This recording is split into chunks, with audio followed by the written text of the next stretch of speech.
I just talked to Cody. Cody Garbrandt covered. Okay, I wanted to, well, listen, I guess I could listen to see how that went.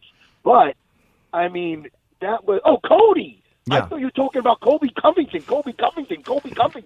No, that was Colby Covington. Let's be honest. His comment, what did he call them? Filthy animals, the people who are... No, dude, it was brutal. I was just watching some post-fight stuff, some interviews with him, of him saying how they were like, he was scared for his life.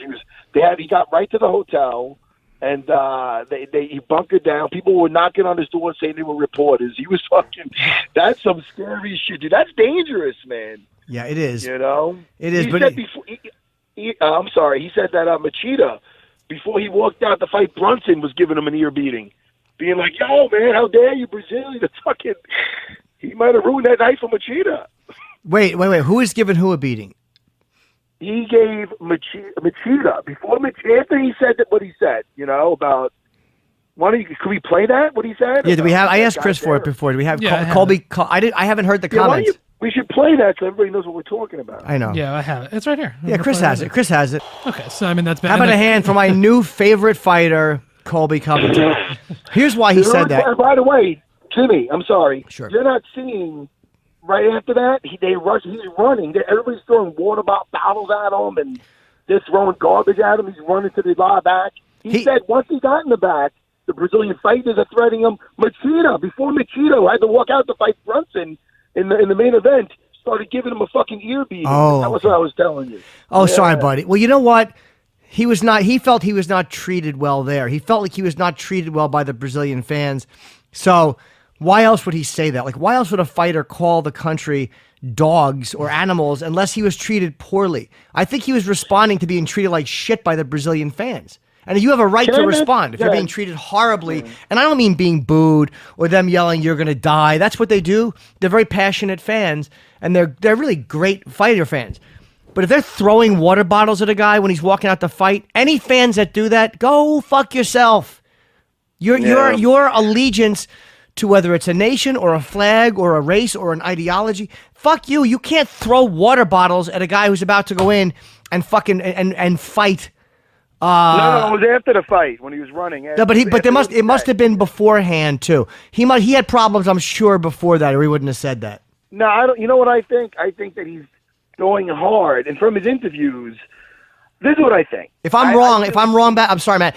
If nothing happened before that, then he was absolutely wrong to say that. He's playing the heel, but he's kind of breaking down the fourth. That's fine, but don't break down the fourth wall. Play the heel. Like, he's playing the heel. He's saying, if you see an interview with him afterwards, he's saying, look, there's heels in this game, and there's this and that. There's villains. Everybody should. It's like, yo, dude, that's awesome. Be that guy. But don't tell us you're being that guy. You know what? You're right. It's like Jose Aldo. When Jose Aldo tried it, he goes, this is not my thing, but I'm going to talk shit. I'm coming for you. You're like, ugh. Yeah. No, but I think he's doing it pretty, that was pretty hardcore, and that was really dangerous. That's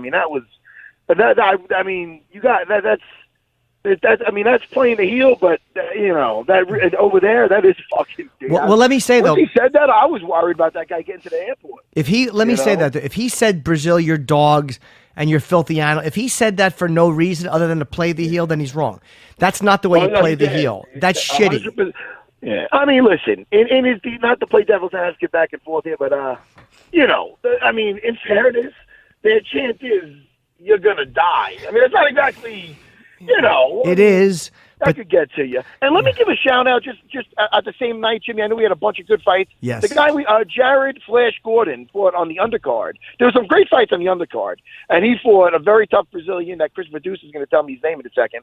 And we found him on Looking for a Fight. He's a New York guy. He's from Queens. And he did very well. And one of the things that stands out, Jimmy, is before he got in the cage, like, he turned around, he put his arms up, like, come on, and they're all booing, and you see him, like, shrug his shoulders, like, all right. It was kind of funny. You got to see it. I love it. Like, he definitely had a great mindset, and he fought a tough guy, and he brought it, and he won that fight. It was a good fight. Yeah, he fought Hakon Diaz, was who he fought. Yeah, what a fun dude! What a night! Amazing fights right now. Amazing fights. No, Jimmy, did you see that undercard fight on the fight UFC Fight Pass prelims with the heavyweight. No, I want to watch that fight. You're talking. I know you're talking about the guy who said was good on the ground. I got your text. The Brazilian kid. Yeah, I did not. 25 years old. Well, give me the names because I'm in my car right now. Chris, the producer. It's Marcelo Gomes who you're talking about versus Christian Colombo was the fight. Yeah, they're going to take his statue down. I am. Oh, wait, wrong Christian Columbus. Boo. Hold on, Matt. I made something that won't even pass as a joke. My apologies. Yes. Okay. Yes. Boo him. Oh, but no, I I almost spilled my espresso. I was very adamant defending Covington, but I want to say again, because I don't like to misrepresent something. If he just said, I thought he was responding to having water bottles thrown at him. If he just said that beforehand, I think that's a wrong way to play the heel because they're really good fans and they come. I don't care if they chant "You're gonna die." That's what they do to everybody. It's nothing personal. That's like saying Boston sucks. Boston sucks. That's just what they yell. But I mean, he is. And if you're playing the heel, play the heel. Conor, nobody, who knows how he is behind the scenes. But Mayweather, you hear things, but they don't ultimately say, hey, when I said everybody can go fuck themselves, I didn't really mean it. They're not saying that shit, dude. It ruins it. What are you, Deadpool? Nobody's going to get that except for the nerds. He breaks their ass. Hey, by the way, what did you think? What? There was a couple of things. What did you think of Maia? I was talking to Chris. I was, as I say, jujitsuing. That's when I talk jujitsu. But doesn't it seem like wrestlers now have kind of figured out how to neutralize him? And he looked pretty good doing his stand-up looked good. And then didn't it seem like he stopped his stand-up to kind of go back to what he thought would work, and that stopped his momentum in the first round? Now, I don't want to – it's weird because you don't want to downplay Colby. Because of course. Wow. First of all, look what – and now it's different if the champ, Tyron Woodley – had an injury, like Duke Rufus was saying that he had an arm injury. Because if not, look the way this kid was fighting him. He was fucking in his face. He was going after him and taking away the takedowns, taking away every takedown. And if not, he'd get down, he'd scramble. I don't even think he got taken down. Did he at all? Well, no, he might have once, but jumped back up. It was kind of a fall. I think once he did the second. It was. I'm looking at him before the fight. I'm like, this kid has to know something that we don't know to be this confident, because the confident it was there throughout, from the weigh-ins to the walkout to staring across the cage. There wasn't that look of concern saying if I mess up in if there's one little slip up, this guy's going to choke me out like he did to so many other guys.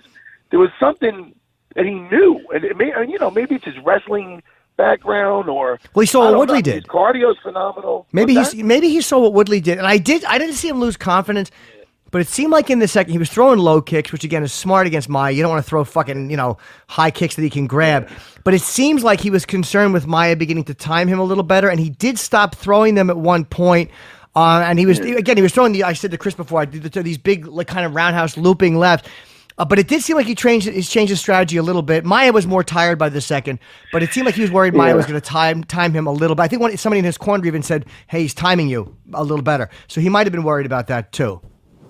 Well, my thing is for him to fight the champ, and if Maia's catching him, and he's caught him several times, and if Maia's not known, to be a fucking Anderson Silva up there, you know what I mean? He's I'm not being a dick. I know it's just funny what you say. He's not an Anderson Silva up there. It's just funny. He was landing on him. He was landing a lot. It's just that he's not that powerful, and he's powerful in jiu-jitsu. I was confused by Maia, to be honest with you, because it's like he was showcasing a new skill or felt more comfortable standing, and he was landing. But once you saw this guy could take your shots, yes, you cut him, but that could happen. That doesn't really mean much. But the guy, you're not affecting him with the strikes. I seen what he did to guys like from Gunnar Nelson to Chael Sonnen. I don't know. Look at these guys that he better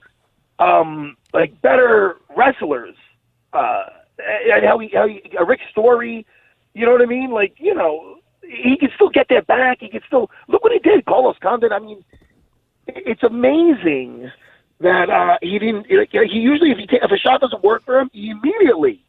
And he did this once or twice, but not too many times. He slides into a half guard.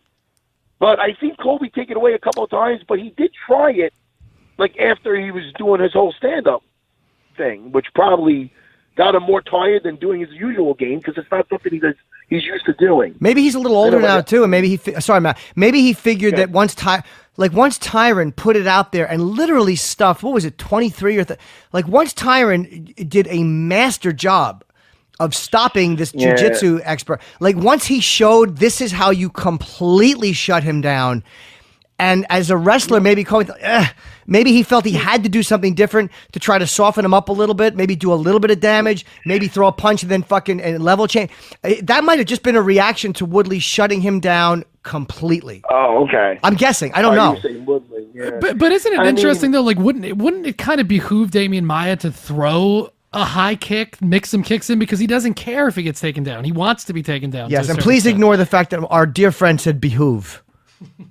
I don't like it any more than you do, Matt. I fucking, if I was there, I'd be booing the fuck. I'm looking at the thing, but I want to throw the little iPad. But behoove.